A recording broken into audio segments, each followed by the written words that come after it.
आज 5 मे Karl Marx यांच्या जयंतीचे औचित्य साधून ठाणे पालघरच्या मातीत संघर्षाची ठिणगी पडली आहे।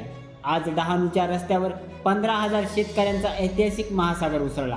अखिल भारतीय किसान सभा आणि माकपच्या या विराट मोर्चाने आज डहाणू प्रांत कार्यालयाला अक्षरशः वेढा घातला आहे।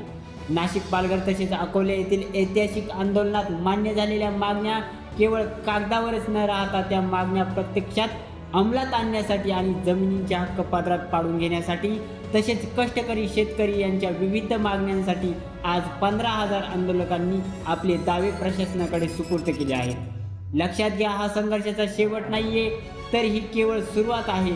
आज 5 मे पासून सुरू झालेला संघर्ष आता वेगवेगळ्या ठिकाणी 12 मे पर्यंत चालणार आहे। जल जंगल जमिनीसाठी पुकारलेला हा लढा आता थांबणार नाही। संघर्ष आमचा, हक्क आमचा हा नारा देत हजारो हात आता प्रशासनाला जाब विचारत आहेत। अशाच नवनवीन घडामोडींसाठी पाहत रहा जनसंवाद। धन्यवाद।